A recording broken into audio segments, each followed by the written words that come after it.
The Vorkai Empire had a wall. It stood in the Grand Council chamber on their homeworld Vork Prime, 30 meters long, 3 meters high. Carved from black volcanic stone that had been polished for so many generations it shone like the surface of a dark lake. On quiet afternoons, when the light from Vork Prime's sun came through the tall chamber windows at the right angle, the wall seemed almost to breathe. On it were names. 164 names, each one cut by hand into the stone and filled with molten gold. They were the names of civilizations, species, empires. Every one of them was gone now, either absorbed into the Vorkai Empire as conquered territory, or destroyed so completely that nothing remained but ruins and memory. The Vorkai called it the Wall of Proof, not the Wall of Glory, not the Wall of Victory. Those names would have felt too emotional, too theatrical, and the Vorkai were not an emotional or theatrical people. They were precise. They were calculating. The wall was proof, plain and simple, proof that their strategy worked, proof that their warships were the finest ever built, proof that their soldiers were the best trained in the known galaxy, proof that 164 times the Vorkai had met an enemy in open battle, and 164 times the enemy had lost. There was a ceremony for each name, after a conquest was complete, after the last enemy ship had gone dark or surrendered, after the planet had fallen. A master craftsman was brought to the council chamber. He would take his tools and spend 3 days cutting the new name into the stone, perfectly proportioned letters, perfectly spaced. Then the gold was poured. Then the wall grew by one more name. Then the celebrations would begin. Supreme Commander Zethkar had attended 22 of those ceremonies in his lifetime. He had fought in 11 of the campaigns personally, watching the others from a command chair or through the reports that came across his desk. He was old now, his skin faded from the deep blue of his youth to the gray-silver that marked a Vorkai who had passed through 7 decades of life. His body was still strong, though, his mind sharper than most males half his age. Every morning, before his meetings and briefings and the endless responsibilities of commanding the greatest military empire in the galaxy, Zethkar walked the wall. He did it alone. He started at the first name, the Wreckage Dominion, conquered before his grandfather was born, and he walked slowly to the end, to the 164th name, the Thalori Sovereignty, his most recent campaign, his most recent victory. Then he would stop, and he would look at the empty space beyond that final name. Space for more. There was always space for more. He was finishing his walk on an ordinary morning when his senior aide entered the chamber at a quick step, the kind of step that meant news. The aide was young, barely 30, with the crisp uniform and careful movements of someone who had studied exactly how to present information to a superior officer without wasting a single word. Supreme Commander, the deep survey team from Sector 44 has returned. Zethkar kept looking at the wall. Report. One civilization found single planet species, calls itself humanity. Their world is called Earth. Third planet from a yellow star approximately 700 light-years from our current outer border. Single planet. Zethkar turned. They have not colonized beyond their own star system. They have a very small number of research outposts on their neighboring planets. Nothing that could be called a military presence. No colonies. Their entire civilization exists on one world, Supreme Commander. Zethkar was quiet for a moment. What are their weapons? Chemical propellant projectile weapons, primarily. Early-stage directed energy weapons, still in development. Missiles of limited range. Their warships are small. Our analysts say their largest warship is about the size of one of our standard supply carriers. Nothing larger. Nothing with faster-than-light capability, though they appear to be researching it. Population? Approximately 8 billion. A pause. Then Zethkar made the low rumbling sound that was the Vorkai equivalent of a laugh.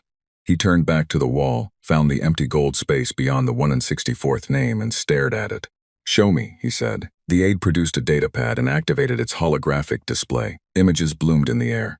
A blue and green world wrapped in white cloud, beautiful from orbit in the way that worlds rich with water often were. Thin metal ships floating in orbit like toys. City lights glittering across the dark side of the planet. Population charts, resource assessments, military capability breakdowns. Zethkar studied each image slowly. He looked at the ships for a long time, then the weapons data, then the orbital defense platforms, which were small and few. Their history, he said. The survey team recovered significant amounts of their data. Our translators are still working through most of it. But the summary is clear. They are a warlike species. They have been fighting each other for most of their recorded history. Multiple wars, some devastating. They nearly destroyed their own planet twice that we can identify. But they are currently moving toward a unified planetary government, and seemed to cooperate on defense matters even across their political divisions. Zethkar set the datapad down and linked his hands behind his back. He walked the length of the chamber slowly, saying nothing. His aide waited. He had learned not to fill Zethkar's silences. A warlike species that cannot leave their own system, Zethkar finally said. A species that has spent centuries perfecting the art of killing each other, and has nothing bigger than a supply carrier for a warship. He stopped. This would be the easiest campaign we have ever run. Our analysts estimate 3 to 7 days from first contact to full surrender, Supreme Commander. And they call that estimate generous. Very much so. Zethkar looked at the wall one more time. At the 1 in 64 gold names. At the empty space waiting. Call the council, he said.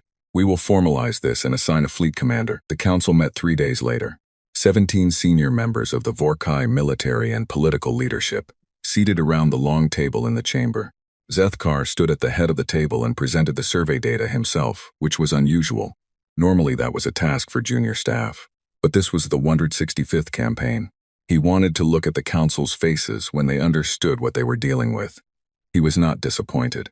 By the time the presentation finished, several of the council members were already smiling. Fleet Councilor Marin, the oldest member of the council, had fought in 9 campaigns. He looked at the image of Earth, hanging in holographic display above the table, at its small ships and its limited weapons, and he said what several were thinking. We are sending a full fleet for this. We are, Zethkar said. Supreme Commander, with respect, a battle group of 10 ships would accomplish this in the same time. Why allocate 40 warships to a civilization that cannot threaten us? Because they are unknown, and the unknown is the only thing that has ever hurt us. The chamber was quiet. The older council members nodded.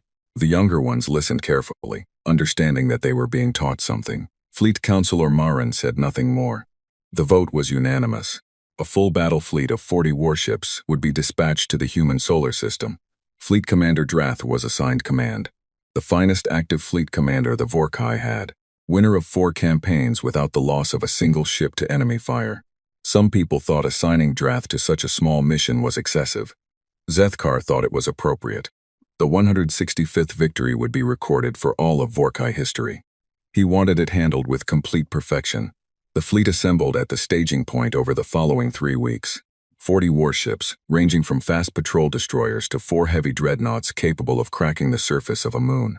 Carrier vessels with fighter complement, supply ships, and 6 troop transports carrying a total of 12,000 Vorkai ground soldiers, equipped with the best infantry weapons their empire could produce. Fleet Commander Drath reviewed his force from the observation deck of his flagship, the carrier dreadnought called Vorkai's Fist. He was a lean male, quiet, with a face that gave nothing away. He had read every report the survey team filed on Earth. He had read the translated portions of human history. He had studied their ships and their weapons, and their military doctrine in as much detail as the survey data allowed. Then he had set it all aside and written his battle plan in 4 pages, because that was all it required. He walked his captains one by one through the plan. Most of them had the professional calm of experienced officers. A few of the younger captains had a harder time hiding how they felt, which was that this was not a mission requiring much planning at all. One of his captains, a young male named Sirach, who was on his first campaign, said it plainly. Fleet Commander, their ships cannot survive one engagement with even our lightest destroyer. Their weapons cannot penetrate our hull plating. Their orbital stations are not designed for combat. By any measure, this is. Complete the thought carefully, Drath said. Sirach considered. A formality, sir. Drath looked at him for a moment. Do you know why the Vorkai have never lost a campaign? Our superior technology and because we do not treat any campaign as a formality. Drath's voice was flat and even, not angry, just certain. Every enemy we have ever fought believed they had something worth fighting for. Every species we have ever encountered surprised us in at least one way we did not expect. You will treat these humans as a capable enemy until they are defeated, and their surrender is in my hand. Then you may call it a formality. Captain Sirach straightened. Yes, Fleet Commander. After the captains were dismissed, Drath stood alone on the observation deck and looked out at his fleet. 40 ships hanging against the stars, quiet and vast, their running lights blinking in the dark. He thought about the human history files, the wars, the way they described their own wars, with horror sometimes, but also with a strange pride. The way they wrote about the ones who kept fighting when everything said they should have stopped. The way they celebrated people who refused to give up even when giving up was the logical choice. Stubborn, he thought, They are a stubborn species. Stubbornness was not a weapon. He reminded himself of that. All ships report ready, Fleet Commander, his communications officer said over his earpiece. Drath turned from the window and walked to his command chair. He settled into it, pulled up the navigation display, and confirmed the course plot to the human solar system. 17 days. All ships begin transit sequence, he said. The 40 warships of the Vorkai battle fleet began to move. Slowly at first, their massive drives building power, then faster, falling into the precise formation that Drath's battle plan required. They moved with the quiet confidence of something that had done this before. Many times. Something that had never lost. Behind them, on Vork Prime, the wall of proof stood in the Grand Council chamber, its 164 names gleaming. Space at the end, waiting. In the solar system 700 light-years away, a blue-green planet turned in the light of a yellow sun. Its oceans shimmered. Its cloud cover shifted. Its city lights blinked on as the dark side turned into evening. It had no idea. Or at least, that was what the Vorkai believed. 17 days away, something was moving through the dark of space, and it was very sure of itself. The signal reached Earth 14 days after the Vorkai fleet left their staging point. It came in on a frequency that no human-built receiver had ever picked up before. It came from far out in deep space, past the edge of the solar system, past the listening posts humanity had placed on the outer planets, past every sensor array that Earth's defense network had built in the last 40 years. It was faint at first, just a ghost signal that the automated systems flagged as unusual. Within 3 hours, the signal was strong enough to analyze. Within 5 hours, it was clear that it was not coming from any known human installation. Within 8 hours, the Deep Space Array at Lunar Station 7 had triangulated its source and confirmed what the senior analysts in the Defense Coordination Center in Geneva already suspected. The signal was coming from outside the solar system, and it was moving toward them. Defense Director Elena Vasquez was in the middle of a budget meeting when her deputy appeared at the door of the conference room with an expression she had learned to read over 15 years of working with him. That expression meant everything else could wait. She excused herself and followed him into the corridor. He handed her a tablet. She read it once, quickly. Then she read it again, slowly. Then she handed it back and stood very still for a moment with her eyes focused on nothing. "How long have we known?" she said. "Analysis team confirmed it 4 hours ago. They wanted to be absolutely certain before escalating." "Good. That was the right call." She started walking. "Get me the full signal data, the triangulation data, and every analyst we have who worked on Project Shepard. Now, and get me General Kane on a secure line. Already placed the call, Director. He's waiting." She nodded and kept walking. Vasquez was 47 years old, with dark hair that she kept short because she had no patience for anything that required maintenance. She had spent her career in planetary defense, working her way up from a junior signals analyst in the early days of Earth's Unified Defense Program to the Director of Global Defense Coordination, the most senior military position on the planet. She was known for 2 things. She never panicked, and she was almost always right. Right now she was thinking about something that had happened 31 years ago, when she was 16 years old, sitting in a classroom in Buenos Aires. Her teacher had put a question on the board. What is the greatest lesson history has ever taught us? The students gave the usual answers. Never start a war you cannot win. Power corrupts. Unite or fall. Her teacher had nodded politely at all of them. Then the teacher said, "The greatest lesson history has ever taught us is this. The one who prepares wins, every time. Not the strongest, not the largest, not the most advanced. The one who was ready." Vasquez had remembered that. More than that, she had built her career on it. The Defense Coordination Center was buried 200 meters below Geneva, in a complex that had taken 11 years to build, and that officially did not exist on any public record. Its full name, known only to about 3,000 people on the planet, was the Integrated Planetary Defense Coordination and Response Center. Everyone who worked there called it the Hole. Vasquez reached the Hole in 40 minutes. General Marcus Kane was already there, standing over the main tactical display table with 3 senior analysts. Kane was a big man, dark-skinned, with the kind of physical stillness that came from decades of military training. He had commanded the Joint Earth Defense Force for 6 years. He and Vasquez had worked together for most of that time. They disagreed on many things and trusted each other completely. "The signal has increased in strength again in the last hour," Kane said by way of greeting. "The triangulation is solid. Multiple sources, all converging on the same origin point. Fleet-sized energy signatures. How far? 3 days out from the outer edge of the system. At current speed, they'll cross the heliopause in 72 hours. Inner solar system in roughly 5 days after that." Vasquez looked at the display. A red marker was moving slowly toward the center of the map, toward the small blue circle that represented Earth. She looked at it for a moment, breathing slowly. "Is Shepard ready?" she said. Kane looked at her. The analyst near him found something to look at on the other side of the room. "Director," Kane said carefully, "Shepard has been in operational testing for 14 months. It has never been tested under actual combat conditions.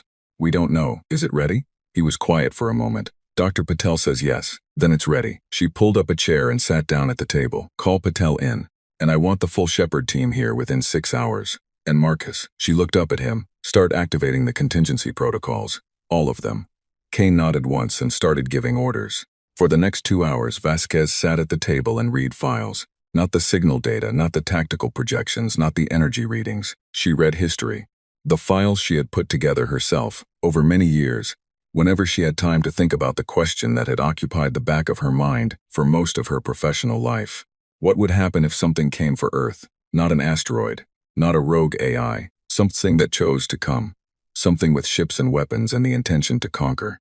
The files she had built in response to that question were detailed, comprehensive. 30 years of reading, research, and planning, kept in an encrypted database that no one else could access. History files mostly, not human history, alien history. It had started with the first confirmed alien signal, received 18 years ago. A faint transmission, ultimately determined to be an automated beacon from a dead civilization. But it had told Earth's analysts 2 things. There were other civilizations out there, and at least one of them was dead. For a long time, humanity debated whether that dead civilization had died on its own or had been killed. The debate never fully resolved. Then 11 years ago, a second signal, stronger. Clearly a communication of some kind. Impossible to decode at first, but over the following 3 years, humanity's best linguists and mathematicians had cracked most of it. What they found changed everything. It was a warning, left behind by a species that called itself the Sulhari. A long, detailed warning, broadcast on a frequency that would eventually reach every technological civilization in the galaxy. Assuming those civilizations had enough time to receive and decode it, the Sulhari had been a spacefaring civilization for over 1,000 years. They had colonies on 20 worlds. They had been expanding carefully and peacefully for centuries. Then something had come for them, the Vorkai. The Sulhari broadcast described them in careful detail, their ships, their tactics, their weapons, their social structure, their method of conquest. The broadcast ended partway through, cut off mid-sentence, as if the last transmitter had been destroyed while still sending. That broadcast had started Project Shepard. Dr. Aryan Patel arrived at the hole 5 hours after Vasquez's call. He was 42, small and slightly built, with the distracted look of someone whose mind was always running 3 problems ahead of the conversation. He was the most important person on the planet, a fact he was quietly uncomfortable with. He led the team of 500 scientists and engineers, who had spent the last 11 years building something that had never been built before. Vasquez met him at the entrance of the main operations room. She skipped the greeting. "The signal is confirmed," she said. "It matches the ship signatures in the Sulhari records. Fleet-sized. Approaching from the direction the Sulhari records indicated the Vorkai operate in." Patel pulled up the signal data on his tablet. He was quiet for a long time, scrolling through numbers.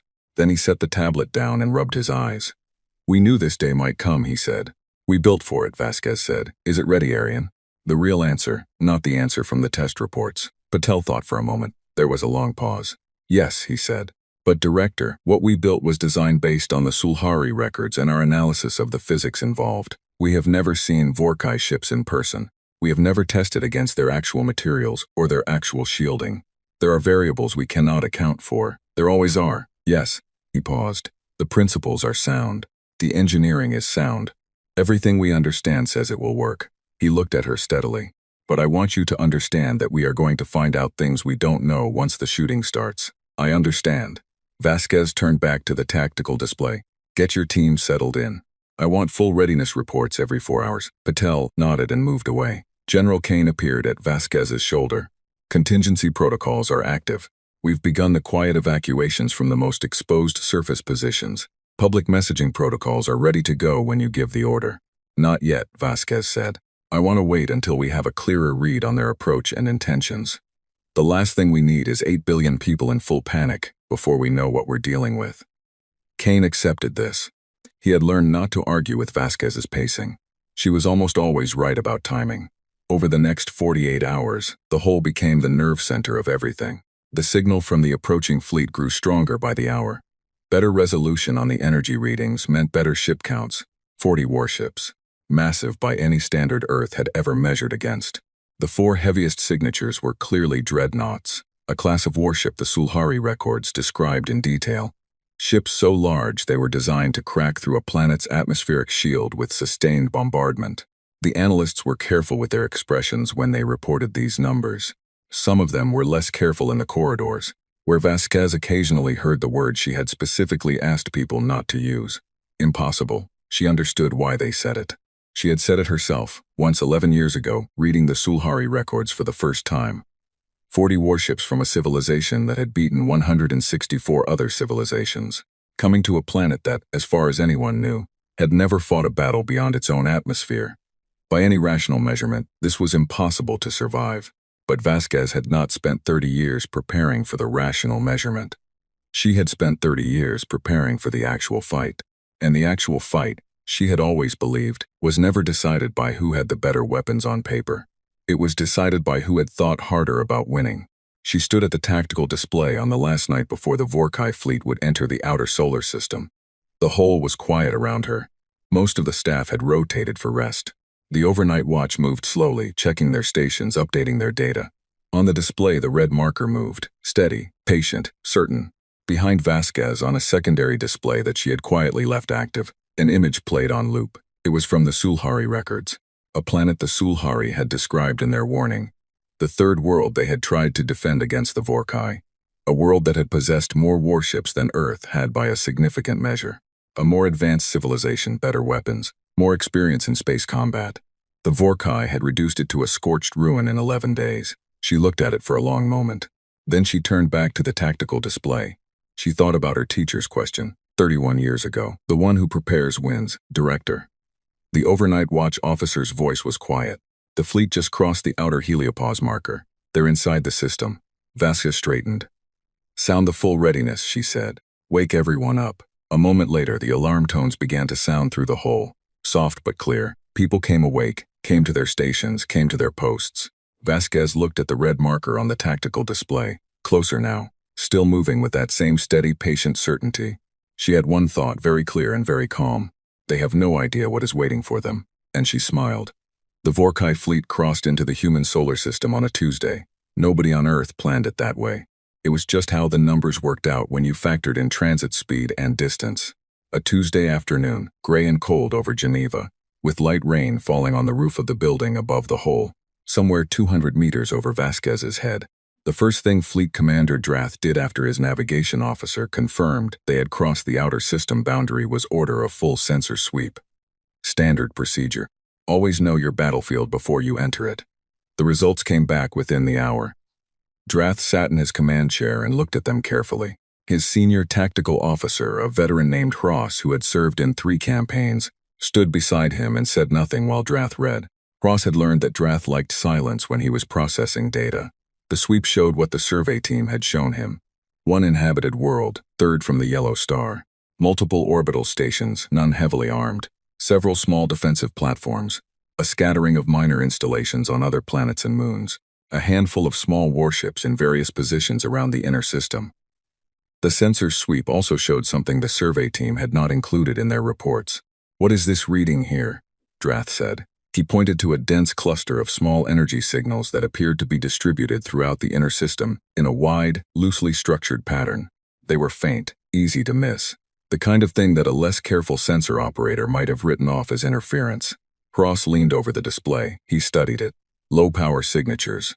Very small individual sources, widely spaced. He ran the data through the analysis system for a moment. Could be debris, meteoroid material. Some of those signals look similar to the interference patterns we get in asteroid belts. Are there asteroids in that region? No significant concentration, sir. Drath looked at the readings for another moment. Then he looked up at the main viewport. The solar system was spread out before him, unimaginably vast, the yellow star bright at its center. Flag it, he said. Monitor those readings as we advance. I want to know if they change. Yes, Fleet Commander. Hross flagged the readings. The data analyst team was notified. They would watch it. Then Drath gave the order to begin the advance toward the inner system, and the fleet moved. and the flagged readings remained in the back of his mind the way small things sometimes did. Present but unurgent, like a pebble in a boot that was not quite sharp enough to demand immediate attention. He had a surrender demand to deliver. In the whole, the moment the Vorkai fleet began its inter-system advance, every display in the main operations room updated simultaneously. Vasquez was standing at the tactical table. Kane was beside her. Patel was 3 stations away, running calculations on a separate screen. The room was full, every seat occupied, every station manned. "They're moving," the tracking officer said. It was unnecessary. Everyone could see it on the displays, but people say obvious things when they are nervous. "How long to weapons range of the inner system defenses?" Kane said. "At their current speed, approximately 11 hours. Vasquez nodded. "Any communications from them?" Not yet. She had expected this. The Sulhari records described the Vorkai communication protocol in detail. They would advance to a position they considered optimal. Close enough to be visually imposing, far enough to be out of immediate range of any defensive response. And then they would send their message. A demand, short, blunt, surrender or be destroyed. The Sulhari had tried to negotiate. The Vorkai had given them 48 hours and then attacked. The second species in the records, the Dreth Collective, had tried stalling. Same result, different timing, same outcome. Vasquez had no intention of surrendering and no intention of negotiating. But she also had no intention of responding to the surrender demand in a way that would provoke an immediate attack before she was ready. She had a very specific response already written. It was not a surrender, and it was not defiant. It was carefully, precisely calibrated. 7 hours into the Vorkai advance, the communication came. It arrived on a broad-spectrum broadcast that hit every receiver in the solar system simultaneously. The signal was accompanied by a translation key. The Vorkai had done their homework with the survey data and translated their message into the most common human language, English, which meant their linguistics team was competent and their survey had been thorough. The message was read aloud by the communications officer in the hole. Her voice was flat and professional, which was exactly right. "To the inhabitants of the planet designated Earth, you are addressed by Fleet Commander Drath of the Vorkai Empire. The Vorkai Empire controls 164 star systems and their associated worlds. Your civilization has been assessed and found to be within the expansion boundaries of the Empire. You are offered one choice: surrender your world peacefully and accept integration into the Vorkai Empire, or refuse and face the total destruction of your military capability and the occupation of your world by force. You have 12 of your planetary rotations to respond. Refusal to respond will be treated as refusal to surrender." Silence in the hole. Then, from somewhere in the back of the room, one person started to laugh. It was a short, involuntary sound, quickly suppressed. Vasquez did not look to see who it was. She understood the impulse completely. She had already read the pre-approved response that the full Planetary Council had signed off on 2 days ago. In the event that the fleet arrived and issued exactly this message, she had written it herself. "Send the reply," she said. The communications officer sent it. Across the solar system, in the command deck of the Vorkai's Fist, Fleet Commander Drath received the human response 11 minutes after the message was delivered. He read it on his personal display without expression. Then he read it again. It said, "Fleet Commander Drath, your message has been received. We understand what you are offering. We request an additional 24 hours to formally consult with our planetary governing bodies before providing a complete response. Our preliminary position is that we do not intend to surrender. We ask that you hold your current position during this period. We also note that we are aware of your record of 164 victories. We have no doubt that you are an extremely capable military force. We wish to communicate to you, with respect, that this situation may be different from those you have encountered before. We ask that you consider this carefully during the 24-hour period we have requested." Drath read it twice.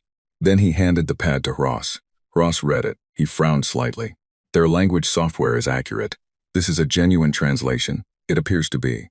Ross set the pad down. "They are stalling, Fleet Commander. The request for 24 hours is a delay tactic. Every civilization that knows it cannot win tries to buy time at the start." "Yes," Drath said. "The note about this situation being different, that is simply defiance, posturing." "Yes," Drath said again. He was quiet for a moment. "Grant them the 24 hours. Ross looked at him. "Sir? Their request is reasonable by the standards of civilized communication. We have 12 days before our operational deadline. We can afford 24 hours. He picked up the pad again and looked at the final sentences of the message. "And I want to know what they mean by different. It's bravado, sir. With respect, perhaps. Drath set the pad down, or perhaps not. Either way, I would like to understand it before we begin. Continue monitoring all sensor readings, particularly those faint energy signals. Cross acknowledged and moved away. Drath spent the next hour reviewing the sensor data himself. The faint energy signatures he had flagged on arrival were still there, distributed throughout the inner system. They had not moved. They had not changed in intensity. Whatever they were sitting quietly, waiting. He could not make them fit any category he knew. During the 24 hours that followed, the hull operated at full capacity without stop. The Shepard network ran final activation checks. The defensive grid above Earth cycled through its last readiness tests. Every human warship in the solar system moved to its assigned position. These movements were made slowly, calmly, without the kind of large-scale maneuvering that might look like preparation for an attack. Vasquez had been very specific about this. Do nothing that looks aggressive.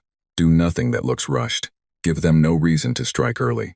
On Earth's surface, the public had been told that a significant extraterrestrial contact event was in progress, and that all citizens should shelter in place and follow emergency protocols.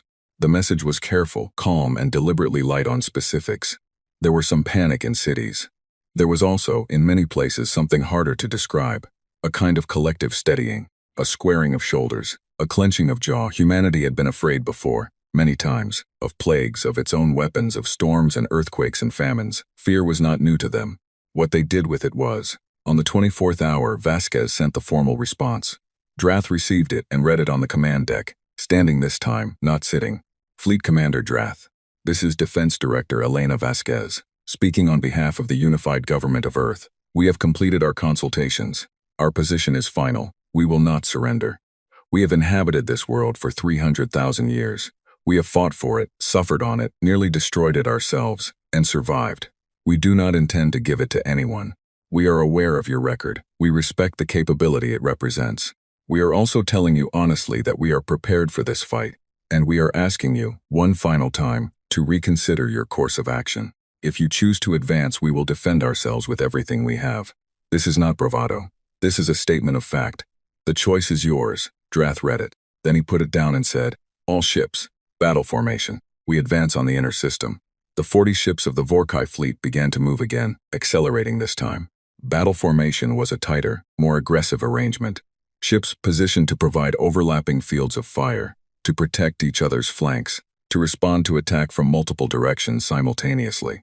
It was the formation the Vorkai had used in most of their 164 campaigns. It had never failed. Drath stood at the main viewport and watched the yellow star grow slightly brighter as they advanced. Around it, a small blue-green world turned in its orbit, patient as planets always are. He thought about the response from the human director. One phrase stood out. 300,000 years. We have inhabited this world for 300,000 years. The Sulhari had been a spacefaring civilization for 1,000 years when the Vorkai destroyed them. The Thalori sovereignty, the most recent name on the wall, had been active for 800 years. Most of the civilizations the Vorkai had fought were measured in centuries. 300,000 years. He had not known humans were that old. He set the thought aside. Age was not a weapon either. Tactical, he said. What is the current read on those unidentified energy signatures? The tactical officer checked his station. His face changed slightly, just a fraction. But Drath saw it. Fleet Commander. The signatures have changed. They're no longer faint. Drath turned. Meaning what? Meaning they've powered up, sir. The officer's voice was careful and controlled. All of them. Simultaneously. In the last 4 minutes, the command deck was quiet. How many? Drath said. The officer ran the count. It took a moment, because the signatures were spread widely across the inner system, and there were more of them now than the sensor sweep had originally found. Many more. Fleet Commander. We are reading over 3,000 individual power signatures. Nobody on the command deck spoke. Drath looked at his sensor display. 3,000. Spread across the inner solar system, each one small, each one now showing active power levels. They had been invisible on arrival, or near enough, powered down, cold, waiting. Like something in hibernation. Like something that had been placed there on purpose. Waiting for exactly this moment. He thought about the human director's words. We are prepared for this fight. This is not bravado. This is a statement of fact. All ships, shields to full power, Drath said. His voice was level, weapons hot. Maintain formation. And across the inner solar system, in 3,000 small vessels that the Vorkai had dismissed as debris when they first arrived, power levels continued to climb. They were not ships. That was the first thing the Vorkai tactical teams established in the frantic 10 minutes after the signatures powered up. The 3,000 objects were not warships in any traditional sense. They had no crew sections, no life support, no bridge, no command structure. They were machines, unmanned, roughly 2 meters long, shaped like nothing the Vorkai had ever classified in their database of alien weapons systems. Some were cylindrical, some were angular. All of them were now pointing in the same direction. At the Vorkai fleet, Fleet Commander Drath stood in front of his sensor display and absorbed this information with a stillness that his officers, watching him, found either reassuring or terrifying depending on how long they had served under him. Power output analysis, he said. The tactical officer, a steady professional named Vorel, ran the calculations. He had been running them since the signatures spiked. His screen was full of numbers.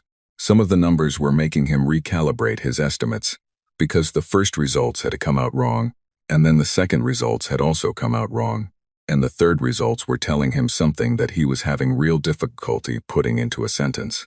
Fleet Commander, Vorel said carefully. The individual power output of each unit is small, comparable to a light shuttle engine. Then they are not a threat to our shields individually, Drath said. No, sir. A pause. But they do not appear to be designed to operate individually. Drath looked at him. Explain. The power signatures. I have been watching the frequency modulation for the last 8 minutes. They are linked. Every unit in the network is communicating with every other unit on a shared frequency. They are a distributed system. Not 3,000 separate weapons. One weapon. 3,000 components. The command deck processed this. Drath turned to his communications officer. Get me a channel to all fleet captains. In the hole, Vasquez watched the sensor displays with the same focus she had been bringing to them for the last 6 hours without sleep. The coffee beside her had gone cold. She had not noticed. Shepard network is at full activation, Patel said from his station. His voice had the tight quality of a man trying to sound calmer than he was. All 3,012 units are networked and responsive. Central coordination is holding. How long until they're in the optimum engagement window? At their current approach speed, 14 minutes. They're still in long range. I would not fire at this distance. He hesitated. Director, I want to note again that we have never tested this system at full scale against a real fleet. The simulations suggest. I know what the simulations suggest, Vasquez said. I've read them. When they're in the window, we fire. Patel nodded and went back to his screens. Kane appeared at her shoulder. Our conventional forces are in position. If Shepard doesn't perform as expected, we have the fallback formations ready. Vasquez said nothing. She was watching the fleet's approach on the main display. 40 red marker, moving in tight formation. Their battle configuration, clear, disciplined, tight spacing, overlapping defensive fields. Exactly as the Sulhari records had described. The Sulhari had tried to fight the Vorkai with conventional warships. They had matched the Vorkai's formation with their own fleet, trading fire, trying to use numbers and bravery to compensate for the technology gap. They had lost 200 ships in 6 hours. Then they had lost their home system. Then they had lost everything. The lesson Vasquez had taken from that record was not that the Sulhari should have fought harder. It was that they had fought the wrong fight. The Vorkai were supreme at conventional fleet engagement. There was no point in fighting them conventionally. You did not beat the best boxer in the world by trying to box them. Patel had understood this immediately 11 years ago, when she had first shared the Sulhari records with him. He had spent one evening reading the records, slept on it, and come back the next morning with a sketch on a notepad. It was rough, barely legible, but the concept was clear. You don't fight their ships, he had said. You fight the space between their ships. 11 years later, that notepad sketch was the most expensive weapons project in human history, and it was about to be tested. Drath was 2 minutes into his all-captain channel communication when the first Shepard units fired. The effect was not what anyone on his fleet expected, because they did not understand what they were looking at. It was not a beam weapon. It was not a projectile. It was not any classification of energy weapon the Vorkai database contained. What the forward sensor operator on the destroyer Vorkai Swift described, in the report that would be filed later, was a spatial distortion event originating from outside the ship. The Vorkai Swift was in the forward position of the fleet's left flank. It was a fast destroyer, 240 meters long, crewed by 108 personnel. Its shields were at maximum power and its weapons were hot. It was exactly where the battle formation required it to be. It ceased to exist at 14:32 Geneva time on a Tuesday afternoon. Not destroyed in the traditional sense. Not blown apart by an explosion. leaving debris and energy signatures for the sensors to track. The Vorkay Swift's hull, all 240 meters of it, simply stopped being present in its location and did not appear anywhere else that sensors could find. Gone. The fleet's sensor network registered its disappearance as a glitch for 0.3 seconds. Then the computers caught up and redesignated the contact as destroyed. Drath was still on the all-captain channel when it happened. He saw the Swift's signal vanish on his tactical display, a ship that had been in his fleet for 3 years, crewed by people he had personally reviewed. There one moment and not there the next. Swift report, his communications officer said. Procedure. Even when you already knew. No response. Weapon signatures, Drath said. Nothing we can classify, Fleet Commander. There was a spatial anomaly reading at the Swift's position approximately 0.4 seconds before its signal was lost. We have no category for the reading. Drath kept his voice even. All ships evasive, maintain formation integrity. Sensor teams, full analysis of the anomaly reading now. The fleet began its evasive maneuver. It was a good maneuver, precise, disciplined. The kind of response that took years of training and experience to execute at fleet scale without losing formation integrity. The Vorkay were very good at it. It did not help. The second disappearance happened 40 seconds later. The dreadnought Unbroken Fist, 1,200 meters long, 600 crew, 4 massive main batteries capable of stripping the atmosphere from a small moon. There one moment, not there the next. No debris, no explosion, no final message from the crew, no wreckage tumbling away from the point of impact. Nothing, just absence absolute and complete, like a light that someone had switched off. In the hole, Vasquez watched the dreadnought's marker disappear from the tactical display. Around her, the room was so quiet she could hear the ventilation system. Then someone said very quietly, "Oh my God," not in fear, in awe. Patel was shaking slightly, she noticed. His hands on his keyboard were unsteady. He was staring at his screens with the expression of a man watching 11 years of his life either succeed beyond anything he had dared to imagine or fail in the most public way possible. He could not yet tell which. The numbers kept updating. The Shepard units were cycling through their firing sequence. The network was functioning exactly as designed. Better than designed, actually. The coordination latency was lower than the simulations had predicted, which meant the firing rate was higher than expected. "It's working," Patel said. His voice was barely above a whisper. "It's actually working." In space, the Vorkay fleet was in trouble. The third, fourth, and fifth disappearances happened in the span of 90 seconds.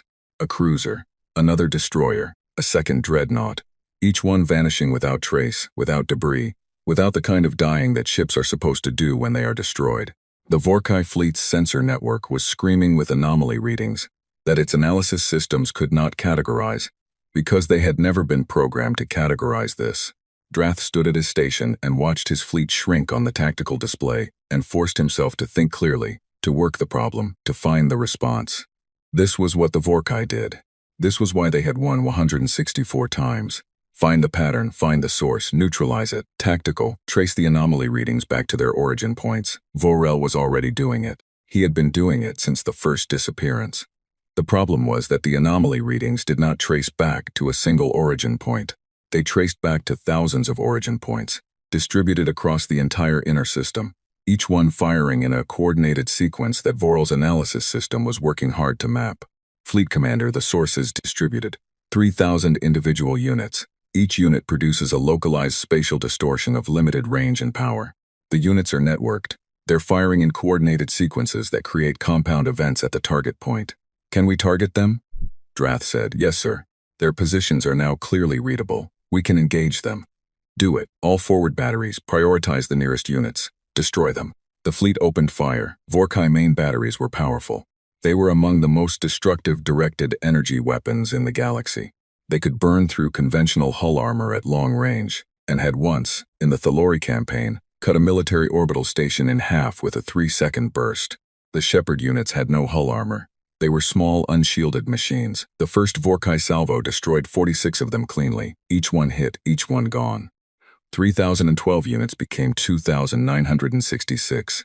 The network did not miss a beat. The coordination frequency adjusted automatically for the missing nodes. The firing sequence continued. Another Vorkay ship vanished. Drath understood then. Not fully. Not in a way that told him how the weapon worked at a physics level, but tactically. With the cold clarity that had made him the best fleet commander his empire had, he understood the math. 40 warships. They could destroy approximately 100 of those units per salvo with coordinated fire if every ship was dedicated to the task. The network had started with over 3,000. To reduce it below operational effectiveness, if it had such a threshold, which was not guaranteed, they would need to dedicate every gun in the fleet to engaging targets that were spread across an enormous volume of space. While those targets were actively destroying his fleet one ship at a time, he could not fight the fleet battle and destroy the network simultaneously. All ships concentrate fire on the network units, he ordered. Destroy as many as possible, fastest possible rate. The fleet was down to 34 ships now. He could see it on the display. 34 ships fired everything they had. In the hole, Vasquez saw the incoming fire data and watched Shepard units being destroyed. The count ticked down from 3,012 to 2,900 to 2,700. The Vorkai were shooting fast and accurately, and they were doing damage. Will they bring the network below operational threshold, Kane said. Patel shook his head. Not at that rate. Every unit they destroy, they lose another ship first. The math doesn't work for them. How many ships do they have left? Patel checked. The display shows 32. On the tactical display, the red markers continued to wink out, one at a time. The pace was not fast, but it was relentless. Every 40 to 60 seconds, another ship ceased to exist. No wreckage, no emergency signals, no escape pods broadcasting their positions. Nothing remained of the ships the Shepard network was taking. That was the point. That was the physics of it. Patel had not told anyone, even Vasquez, the full detail of what the Shepard units actually did. Not because it was classified, though it was. Because he was not certain that anyone would have approved the project if they fully understood. The Shepard units did not destroy ships. They relocated them to a point in space approximately 4 light-years from the solar system, inside a region of dense molecular cloud where navigation was effectively impossible, and no habitable world existed within range of even a Vorkai ship's fuel capacity. He had chosen to describe this to Vasquez as removal from the combat zone. She had accepted this description. He watched the red markers disappear and thought about what it meant to be a crew member on one of those ships. One moment in a solar system, in a battle, knowing where you were. The next moment, somewhere else, alone in the dark, surrounded by gas cloud, with no way to know where home was. He was not sure whether that was more merciful or less merciful than being destroyed. He had decided not to think about it too hard and had gone back to the engineering. On the Vorkai's fist, Drath was down to a fleet of 20 ships. His communications officer had been trying to reach Vork Prime for the last 40 minutes. The message would take time to travel, but he needed to send it. Fleet Command needed to know what was happening here. What kind of weapon they were facing. The physics readings his sensor team had gathered, incomplete and baffling as they were, needed to reach people who could analyze them properly. He had also sent a personal message to Supreme Commander Zeth Kar. It was short. He had not known how to make it longer. Supreme Commander, we are facing a weapon without precedent. It leaves no wreckage. I do not understand its function. We have destroyed approximately 400 of their network units. They have more than 2,000 remaining, and the rate of attrition is not sufficient. I am going to attempt a retreat and regroup. I believe we need more ships and better information.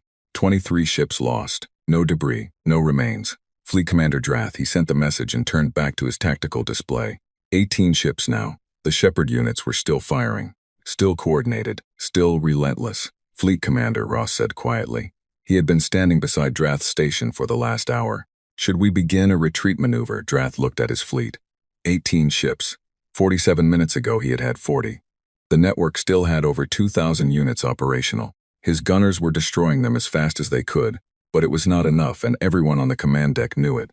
He looked at the blue-green planet on the long-range display. Turning. Quiet. He thought about the human director's message. This situation may be different from those you have encountered before. Not bravado. A statement of fact. Yes, he said. All ships begin a retreat maneuver. Full drive power. We are leaving the system. It was the first time in 4 campaigns in his entire career that Drath had said those words. The retreat order went out at 16:04 Geneva time. The 18 remaining ships of the Vorkai fleet turned, drives at full power, forming up as best they could, pulling away from the inner system and toward the outer edge of the solar system, and whatever lay beyond it. The maneuver was clean, disciplined. Even now, with less than half the fleet remaining, the Vorkai executed a battle withdrawal the way they did everything else, with precision and control. Drath watched the inner system fall behind on his rear sensor display. The planet, the orbital stations, the network. He watched it all recede as his fleet built speed, and for a brief moment something in his chest loosened slightly. They were moving. They were getting out. They still had 18 ships. The retreat was working. Then the sensor officer said, "Fleet Commander, the network units are moving." He turned. "Moving where?" "They're repositioning." The officer's voice was very careful. "Ahead of us. They're spreading into an intercept pattern." Drath looked at the tactical display. He saw it. The network units, those small, unmanned, relentless machines, were not just sitting in the inner system waiting for the Vorkai to come to them. They were mobile. They could pursue. Of course, they could. Of course they could. He looked at the numbers. How many network units had his fleet destroyed during the battle? Over 400. The network had started with just over 3,000. That left roughly 2,600 operational units.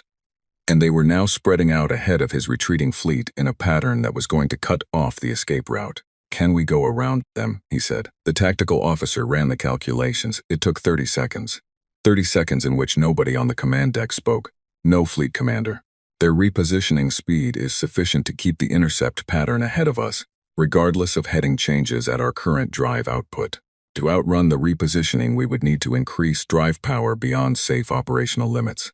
"Increase drive power anyway," Drath said. The engineer's report came back in 2 minutes. They could push the drives to 120% of rated output. It would risk drive failure. It might work. It did not work. The network units were faster at their repositioning speed than the fleet was at 120% drive power. The intercept pattern held and tightened as the Vorkai ships pushed harder. Every heading change the fleet made was matched. They were not being allowed to leave. In the hole, Vasquez watched the retreat attempt on the tactical display with her arms folded and her expression blank. "They're trying to run," Kane said. "I know. Do we let them?" Vasquez was quiet for a moment. This was the question she had thought about more than any other in the 11 years of building Shepard. Not the technical questions, not the physics, not the engineering. This question: do we let them run? If she let them run, they went back to Vork Prime with sensor data, with information about what they had faced, with the knowledge that Earth had something that could defeat their fleet. They would come back. They would come back with more ships, better prepared, having analyzed whatever fragments of information their sensors had gathered. They had a wall with 164 names on it. They would not accept the loss of a single campaign without response. If she did not let them run, no information went back. No sensor data, no battle reports, no returning ships to tell the story of what had happened here. The Vorkai Empire would send a fleet to Earth, and that fleet would not come back, and no one in the galaxy would know why. That was a different message. She had thought about it for 11 years. "No," she said, "we don't let them run." Patel heard her from his station. He did not say anything. He turned back to his screens and made the adjustments to the network's targeting parameters that the order required. His hands were steady now. Whatever shaking had been in them earlier, in the battle, was gone. He was deep in the work, in the place he always went when there was a problem to solve. And in that place, his hands were always steady. The network units completed their repositioning and began their final engagement sequence. Drath's fleet had 13 ships when the second phase of the network's attack began. He had one option left and he took it. He split the fleet. 7 ships broke left, 6 broke right. 2, including his flagship, continued on the original heading. It was a maneuver designed to force the network to divide its attention, to thin out the intercept pattern, to create at least one lane of escape for at least some of his ships. It was a good maneuver. It was the correct tactical response to his situation. 3 of the 7 ships on the left vector disappeared before they had traveled 2 minutes on the new heading. 2 of the 6 ships on the right vector disappeared in the same interval. The network did not thin. The network did not choose a direction and commit to it and leave the others uncovered. It adapted. Instantly. Every change in the Vorkai formation was met with a coordinated redistribution of the network units that maintained coverage across all vectors simultaneously. 11 ships, then 9, then 6. Then the Vorkai's Fist Fleet Commander Drath's flagship was alone. He did not know what had happened to the other ships because their signals had simply vanished.